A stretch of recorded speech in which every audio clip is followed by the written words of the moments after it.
selain menerima rahasia takdir kehidupan mereka dari Bunda Suci Perawan Maria. Pada penampakan kedua, tentang kematian kedua sepupunya, di mana dikatakan bahwa Jacinta dan Francisco Marto akan dibawa ke surga segera. Dan Lucia dos Santos akan tetap hidup lebih lama, untuk melayani dan menjadi saksi bagi kebesaran kasih Allah.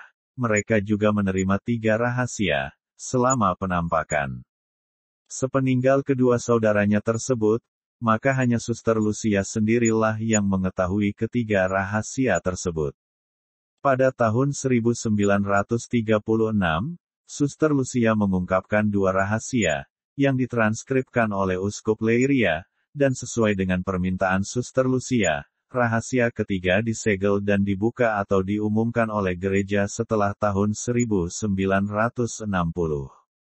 Pada tahun 1941 dalam memoar yang ketiganya, Sister Lucia dos Santos, kembali menjelaskan 3 rahasia. Dia mengatakan ini telah dipercayakan kepada anak-anak selama penampakan tahun 1917. Dan inilah ketiga rahasia tersebut. Rahasia pertama, yang dituturkan oleh Suster Lucia Santos, salah satu saksi yang mengalami kejadian. Bunda Maria membuka tangannya sekali lagi, seperti yang telah dilakukannya 2 bulan sebelumnya. Sinar tampak menembus bumi, dan kami melihat, seolah-olah sebuah lautan api yang luas. Kami melihat setan dan jiwa-jiwa yang terkutuk terjun ke dalam api ini. Yang terakhir itu seperti bara api transparan, semuanya seperti perunggu menghitam atau mengkilat, berbentuk manusia. Mereka melayang-layang dalam kobaran api itu, tiba-tiba terangkat ke udara oleh api yang keluar dari dalam diri mereka, bersama dengan awan asap yang besar, dan tiba-tiba mereka jatuh ke belakang di setiap sisi seperti percikan api dalam kobaran api besar, tanpa bobot atau keseimbangan. Di tengah jeritan-jeritan dan rintihan kesakitan dalam keputusasaan, yang membuat kami ngeri dan membuat kami gemetar ketakutan.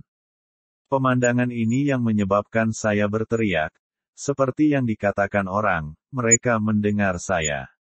Setan dapat dibedakan dari kemiripannya dengan hewan yang menakutkan dan menjijikkan dan tidak dikenal, semuanya hitam dan transparan. Penglihatan ini berlangsung sesaat.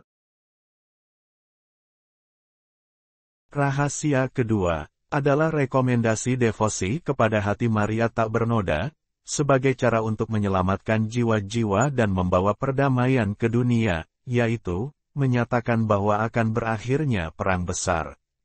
Tetapi akan ada yang lebih buruk jika orang tidak berhenti, menyinggung Tuhan. Yakni Perang Dunia Kedua, ini akan diawali dengan malam yang diterangi oleh cahaya yang tidak diketahui, sebagai tanda besar bahwa waktu hukuman sudah dekat. Untuk menghindari hal ini, Bunda Maria akan kembali untuk meminta konsekrasi Rusia kepada hati tak bernoda, dan pembentukan devosi Sabtu pertama. Jika permintaannya diperhatikan, Rusia akan dipertobatkan, dan akan ada perdamaian. Jika tidak, Rusia akan menyebarkan kesalahannya di seluruh dunia, menyebabkan perang dan penganiayaan terhadap gereja Katolik. Penglihatan itu memuncak dengan janji bahwa pada akhirnya, hati tak bernoda akan menang. Bapa Suci akan mempersembahkan Rusia kepada Bunda Maria, dan masa damai akan diberikan kepada dunia.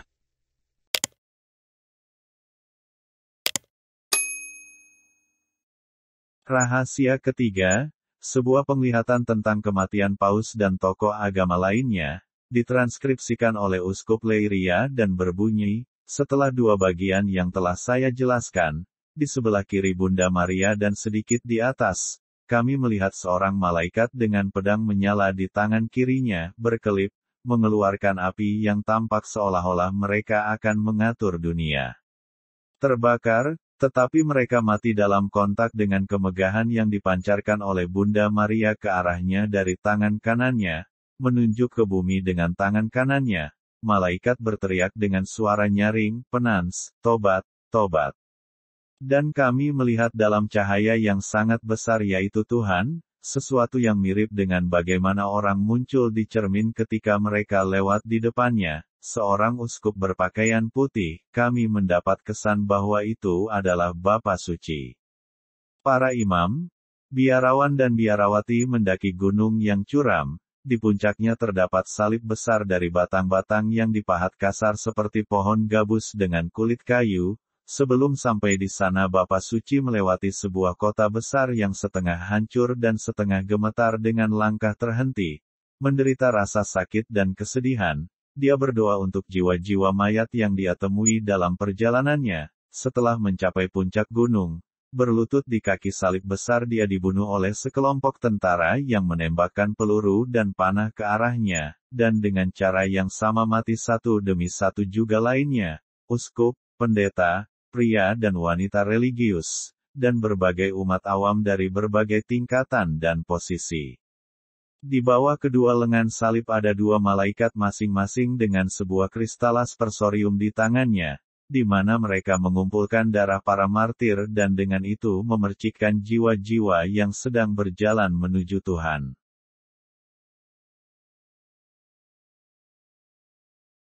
Kontroversi seputar rahasia ketiga. Rahasia ketiga mengandung banyak gambaran apokaliptik, termasuk penampakan seorang paus yang tertembak.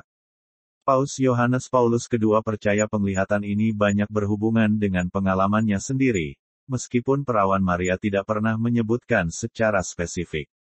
Menurut penafsiran, para gembala kecil, yang juga ditegaskan baru-baru ini oleh Suster Lucia, uskup berpakaian putih, yang berdoa untuk semua umat beriman adalah paus.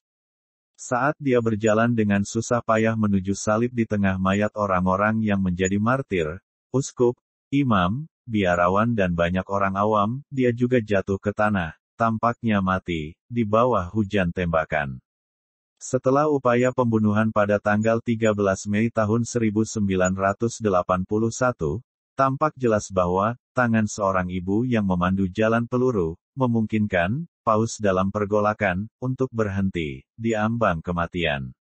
Bagian besar lainnya dari penglihatan ketiga ini adalah penebusan dosa, memanggil dunia untuk kembali kepada Tuhan.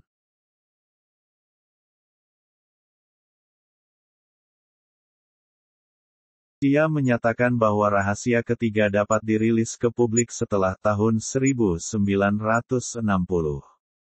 Beberapa sumber, termasuk Kanon Bartas dan Kardinal Ottaviani, mengatakan bahwa Lucia bersikeras kepada mereka bahwa itu harus dirilis pada tahun 1960,